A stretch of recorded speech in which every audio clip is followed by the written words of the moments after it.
friends, my name is Hazy Baby and this channel is called Crochet and Crime. On this channel I crochet blankets while talking about Australian crime. So welcome to today's episode. Follow and like and follow and like whatever and wherever it is. Make sure you follow, like and subscribe for more content daily. I will put a little bit of a caveat in there and say that this content has crime related substance in it, so please viewer discretion is advised. So if you are not wanting to hear about crime and violence, then please scroll on. If you do want to hear about it and watch me crochet, welcome.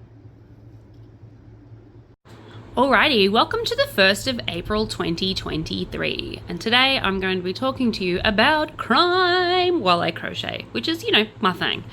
So today our first story comes out of Sydney. A Sydney man was jailed over a senseless and cruel murder after a trivial vendetta over a fake item sold on Facebook.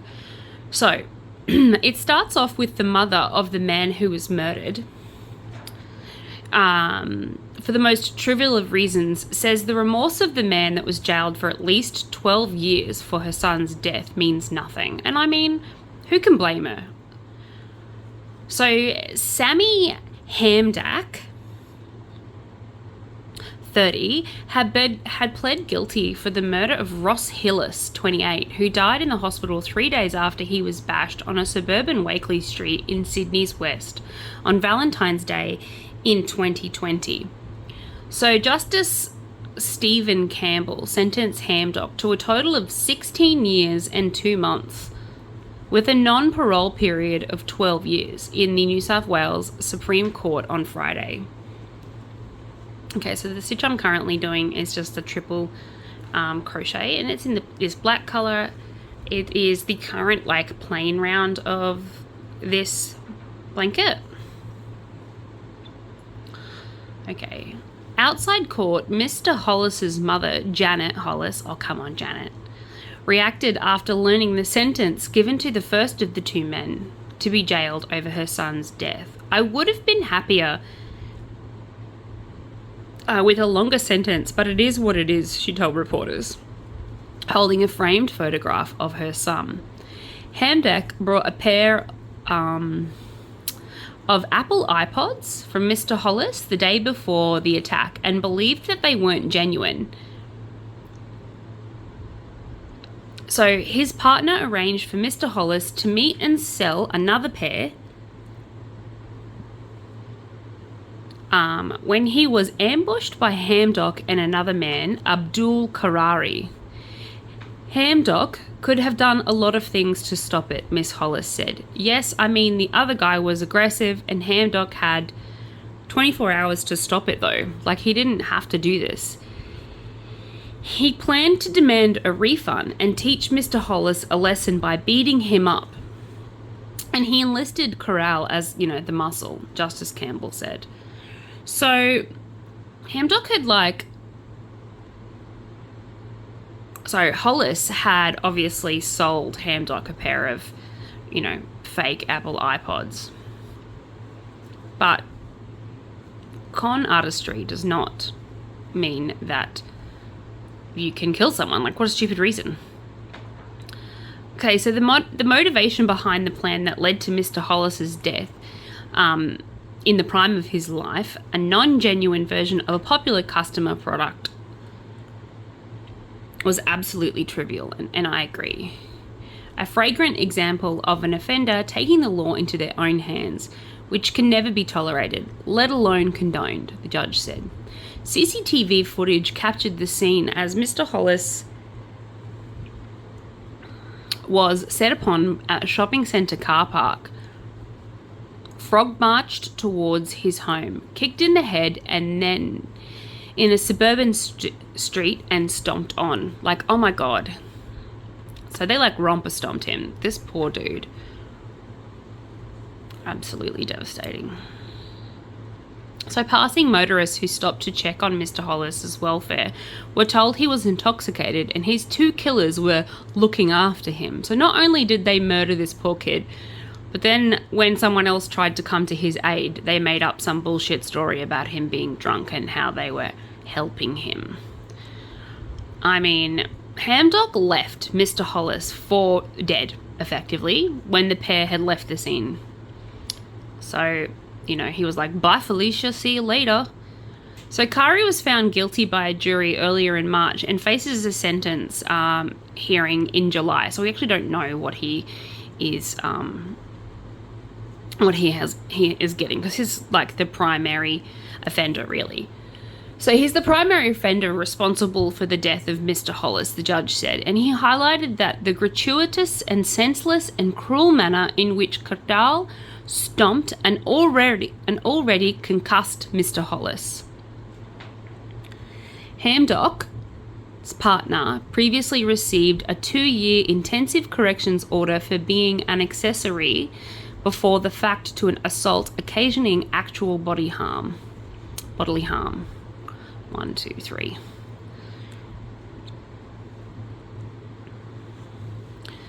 Mr. Hollis died over such a trivial matter. I do not pretend to have found the answers to that question, said the judge. The exposure to the violence and aggression from a young age from his father, who would readily dole out a fatigue-type punishment.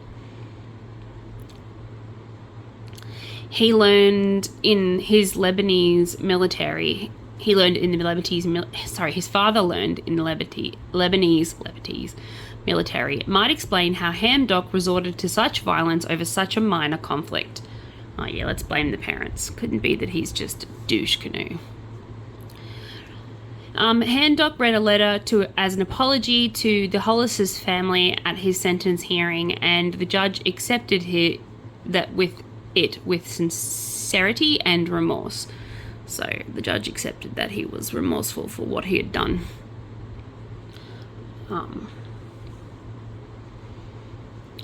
But Mrs. Hollis said, it means nothing to me outside the court, which of course it wouldn't, because no man of sorries is going to unring that bell, is it?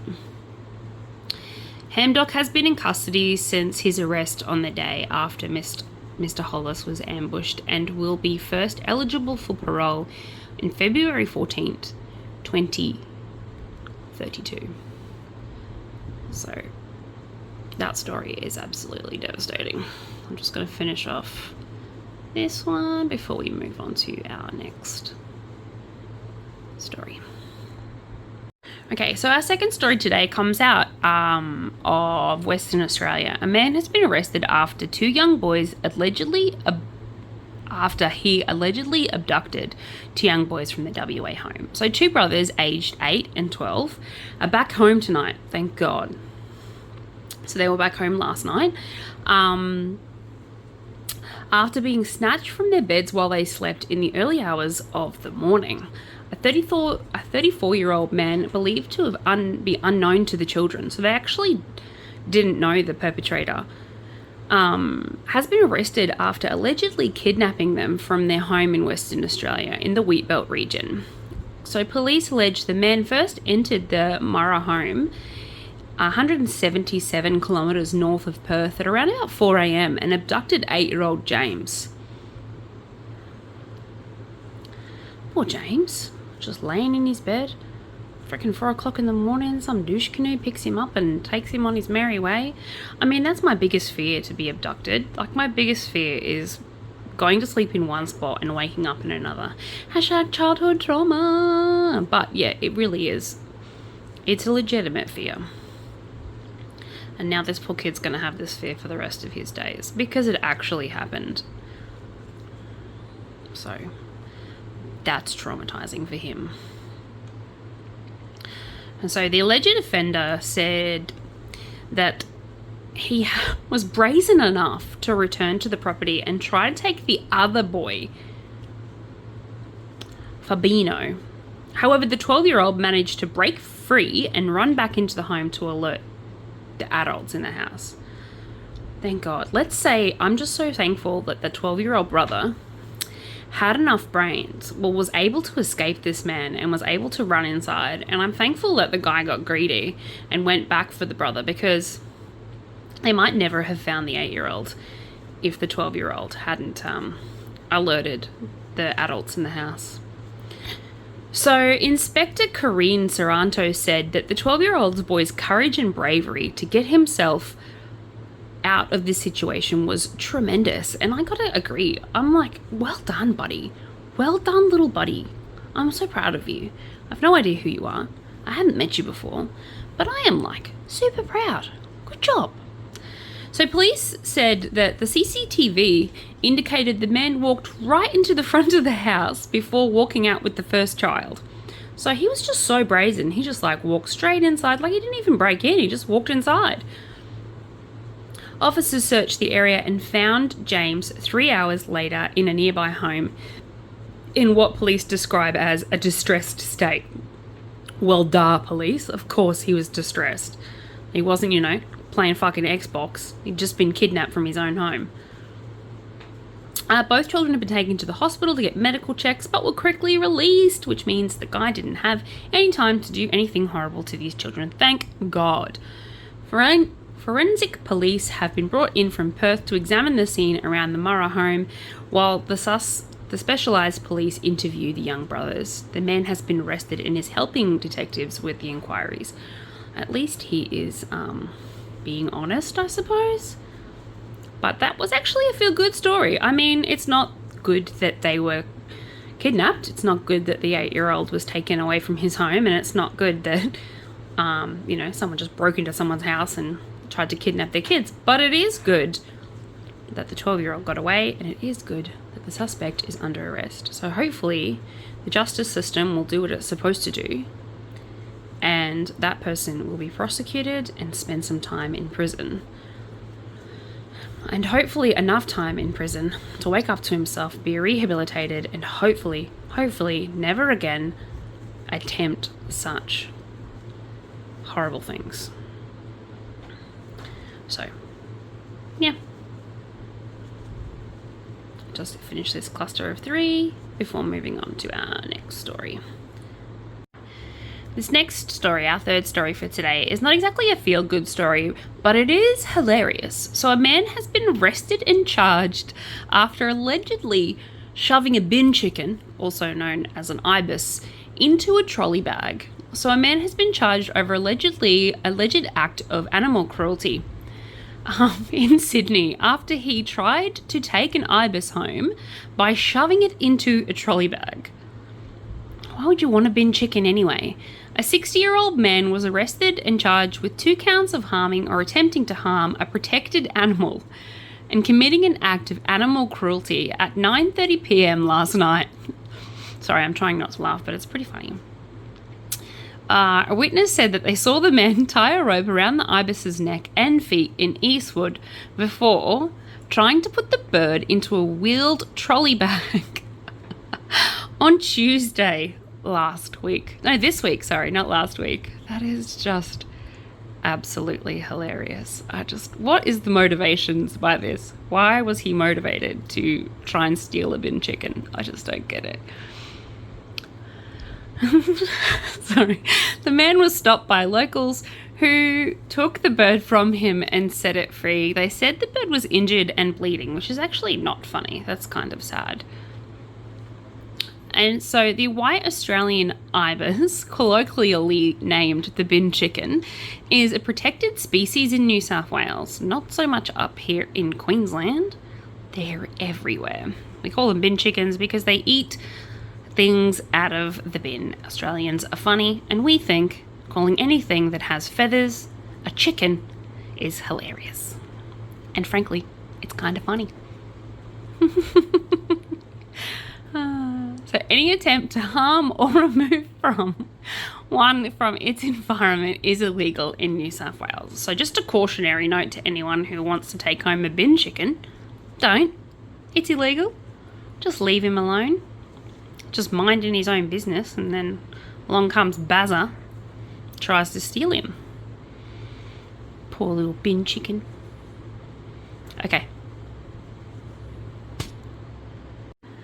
This next story is out of Queensland, and it's quite a sad story. So I will once again reiterate that this is a crime channel and therefore has violence in this channel. So please, if you are sensitive to crime, don't watch this channel. Scroll on. So a woman was found dead inside her Gold Coast home, and police have opened an investigation. So a major investigation is underway after a woman was found dead inside her home last night, so Friday night, the 31st. The 68-year-old woman was declared dead after police found her unresponsive inside her property on the Gold Coast at 10 p.m.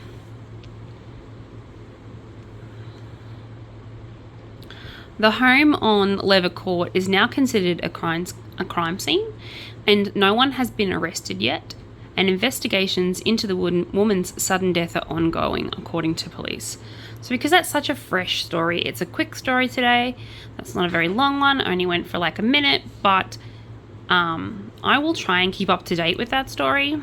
Obviously, hopefully there will be more news about it evolving over the next couple of days. So, but that has been 2 people have been found dead in their apartments in the Gold Coast in so many days. So this was a 68-year-old woman who was found dead last night, Friday the 31st. And then if I remember correctly, yesterday they found another person. A 61-year-old tenant in the Southport apartments on the Gold Coast was found dead in his building. So I'll just go into a little bit of detail about that one. So police are investigating after a man was found dead inside his Gold Coast home apartment. The building manager of the Southport apartment made the discovery in the early morning when they were going to check on the tenant, who hadn't been seen since Monday. So this was yesterday morning. So police were called to the apartment and it was declared a crime scene at 8 a.m. So that's 2 elderly people have died on the same day, one at 8 a.m. and the other one at 10 p.m. So like I said, I do not know what's going on with that, but I'll try and keep up to date with it. The police have also said they don't know how this man died, but they don't actually think that there's any suspicious circumstances, as he was a senior person and had been known to be sick, but his death was unexplained at the moment. So police were called to the scene, on Monday, not Friday, on Monday, and were looking to confirm the man's last known location before he died. So they're investigating, what happened to poor old Jeffrey. And now on Monday he died, and then on Friday we have a second elderly woman dying in her apartment. So that's kind of sad. But I'll try and keep up to date with those ones. Our 5th story for today comes out of Adelaide, where a woman died after she was hit and run, pretty much. I mean, she didn't do the running, obviously, but someone hit her and ran her over is what I am trying to say in the most roundabout way of saying it. Okay. So a woman has died a month after she was struck in a hit and run accident. Well, they don't know if it's an accident. Outside of an Adelaide fast food restaurant, the 56-year-old woman was struck in the car park of Hungry Jack's at Gosford Street intersection in Adelaide on March 4th at 6:15 p.m. The Ascot Park woman was taken to the Royal Adelaide Hospital, but she died from her injuries on Thursday this week, which is super sad. Super, super duper sad. And people I don't understand how you could hit someone and then just flee the scene. So police say that the car fled the scene following the crash and are continuing to investigate into it, who was behind the collision. Oh, it's so sad. The woman's death marks the 39th life lost in South Australian roads this year. Anyone with any information on the crash has been asked to contact Australian police, specifically Adelaide police. It's just super, super sad that people are being hit and run. That you would run somebody over and then just flee the scene. It's going to make it that much more horrifying for you, or consequential for the person who did it, when they are eventually caught. Because they will get eventually caught. No one ever gets away from it, scot-free. So I really hope they do catch the perpetrator. And I feel really sorry for the family of the woman who died. I'm sorry for their loss. Alright, today's sixth and final story comes out of America. America! Yeah! Okay, so two men get a 220-year term for an Indianapolis quadruple murder. Again, I apologize for not being able to pronounce things very well. I am dyslexic, so I'm doing the best I can, okay? Hashtag living my best life. Hashtag trying to sound things out correctly. Hashtag failing miserably. And I also don't know why I am talking in hashtags right now, but you get it, you get it, you get it, you get it.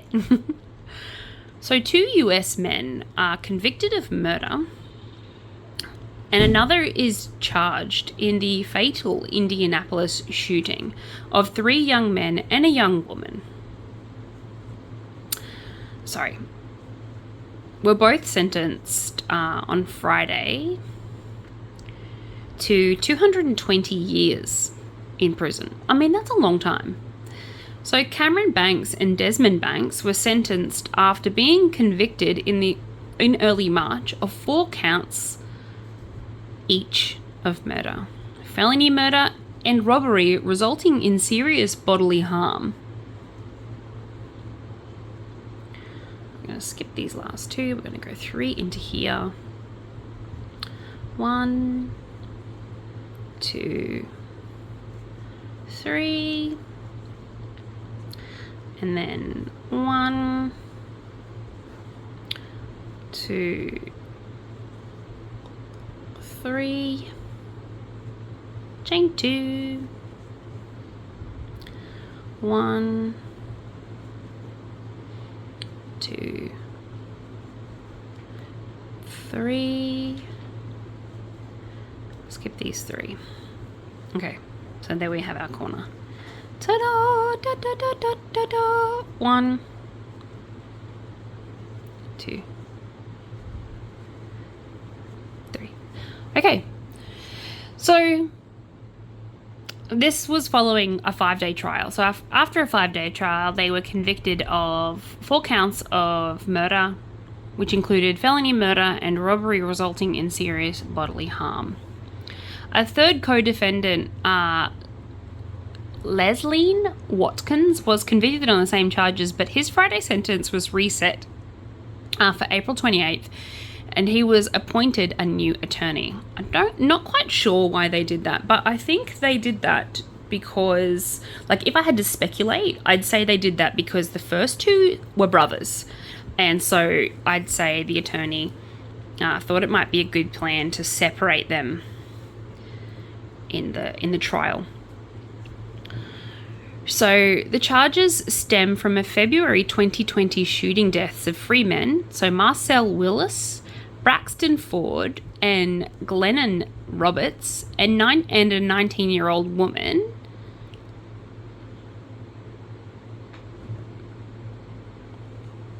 Camilla Hunt, 21. So the victims' bodies were found in a ransacked Indianapolis apartment.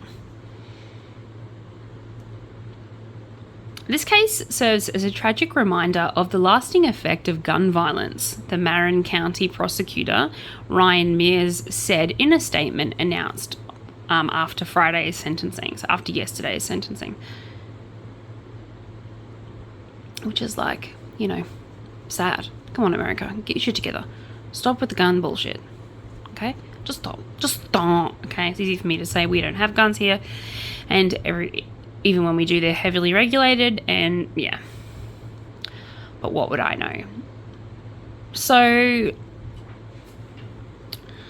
a reporter reported, because that's what reporters report, that Cameron Banks and Desmond Banks are brothers, and that they and Wilkins and another suspect ransacked the apartment and cleared out a safe after more than 50 rounds were fired inside. So 50 rounds. I mean, what? That's like excess. That's clearly they were planning on killing people. I mean, no one shoots 50 bullets and decides, oh, we weren't actually trying to kill anyone. We just was peppering the walls with bullets in hopes to, scare the shit out of everyone. I don't even know what your defense would be in that case.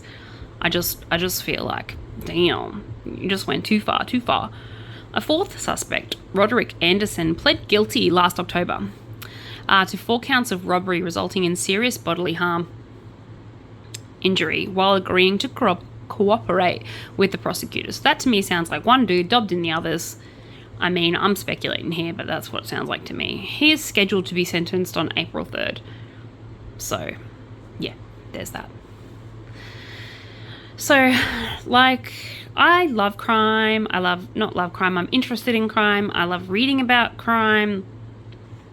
I'm particularly interested in Australian crime. It really, gets me going. I love reading about it.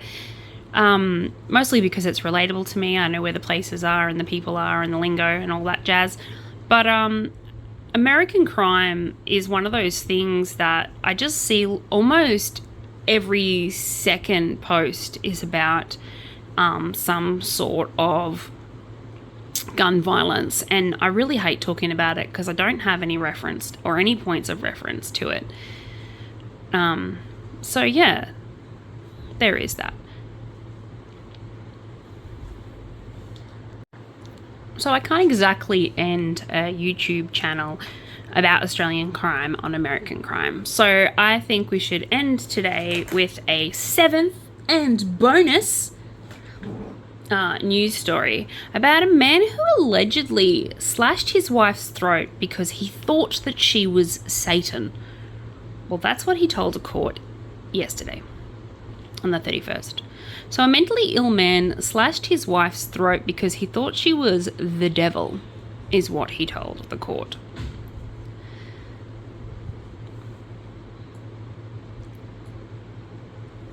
So he told people, he told the police basically that he thought she was Satan. But he'll be released from prison. So they're going to actually release him. Clever, cool, smart. Under strict bail conditions, apparently. So he appeared in the New South Wales Supreme Court on Friday to apply for bail after spending more than 2 months behind bars on remand. So the 55-year-old allegedly slashed his wife's throat at a Western Sydney home on the morning of January 2nd while he was in the throes of a psychotic episode. I mean, duh. He thought she was Satan. So, of course, he is psychotic. The court was told that the couple were in bed together when he got up and retrieved a knife from the kitchen, and he used that knife to slit her throat. Wow. Just wow. I'm going to pause there for a minute just to imagine what that would be like. Your husband just gets up, leaves the room, comes back, slushy of your throat. I mean, so scary. So he believed that his wife was the devil and he was Jesus, sent to destroy her, is what he told the court. Because, that makes logical sense.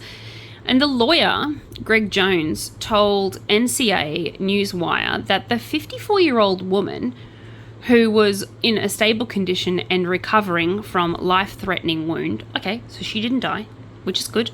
I assumed that she did because he slit her throat. So to me, I was like, oh no, she's dead.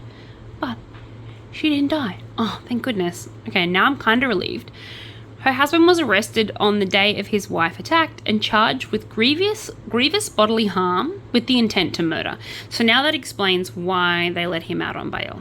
Although it kind of doesn't, because isn't he also a huge threat to her? Because, he did try and kill her because he thought she was Satan. The court's been told that he's actually diagnosed with schizophrenia, but he'd not been taking his medication at the time of the alleged attack on his wife. Now, as a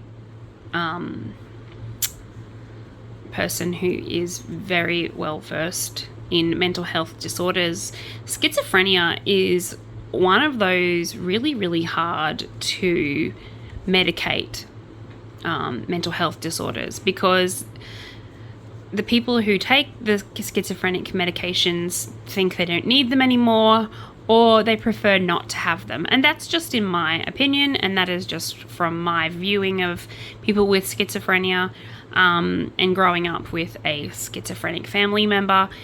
It's hard to say exactly what it is about the medication, but a particular family member of mine said it was because they didn't like how it made them feel foggy. So I'm not surprised that he stopped taking his antipsychotic medication.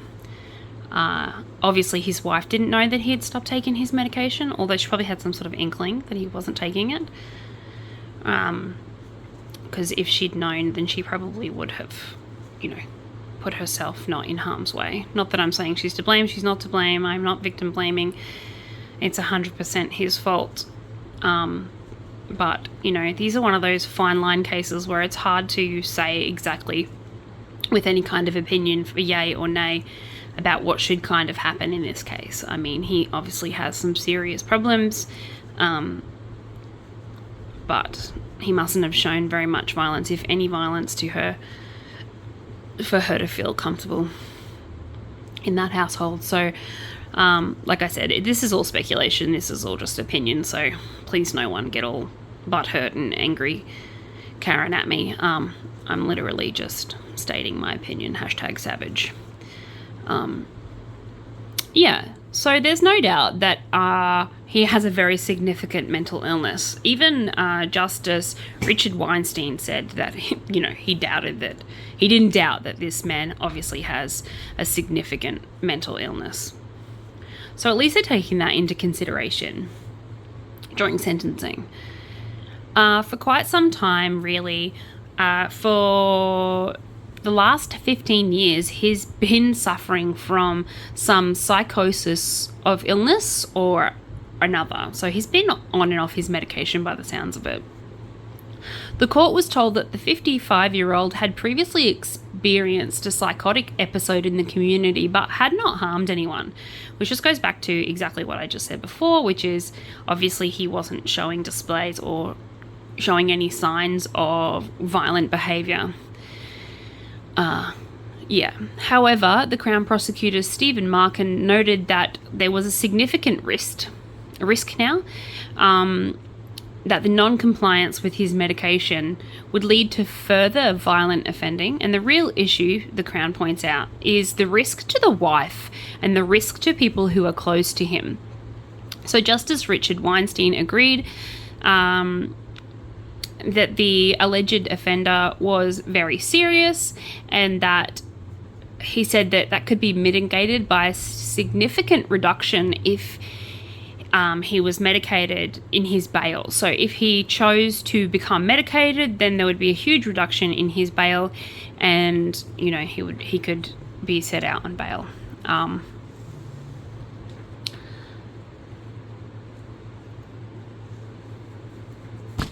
So he cited a medical report. This is the justice again. He cited a medical report with the treating doctor had stabilized due to his medication. So the offender had stabilized now because he was obviously on medication thanks to the incident. You kind of don't get a choice. You have to take your meds when you're in hospital. And that he was no longer considered a threat to himself or others. So obviously his medication had kicked in and he was working again. So Justice Weinstein emphasizes that he has the support of a loving family, many of whom were actually in court with him on Friday, and he was granted bail under the conditions that he would be placed in and under house arrest with his family, and under the compliance that he would take his medication regularly.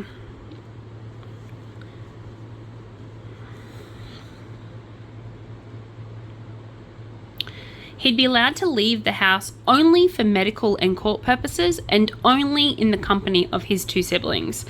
So he's also commissioned the help of an organisation called Bail Safe, which ensures that he meets the GP, a psychologist, a social worker, and a case manager, which is absolutely fantastic. So these are stringent conditions for bail, and like they don't normally put this many conditions on bail. So amongst the most stringent that anyone can impose, really, because you know the autonomy of self and the forcing someone to take medication or persuading them to take medication is it is a violation of liberties and a violation of rights in a way. But I do agree that it is a necessary evil. He does need to take his medication. So while the white-bearded man had very little reaction to the proceedings, his family were visibly relieved as a result.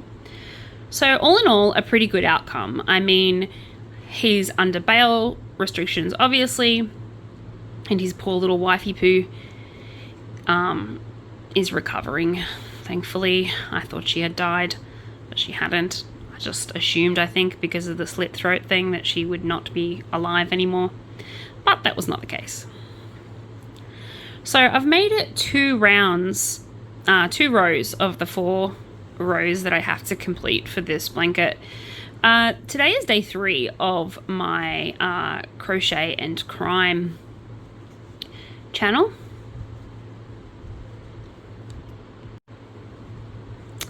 And I hope to continue this Crochet and Crime channel. So if you liked today's video, or if you like any of the other videos that I have, could you please hit that like and subscribe button? Share the shit out of this.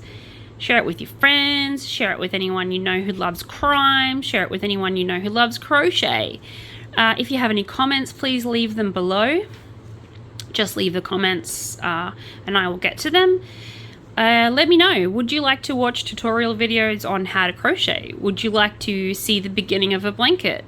Would you like to perhaps purchase a blanket? If you would like to purchase a blanket, you can do so on my Etsy store, which is attached below in the links. You can see it down there.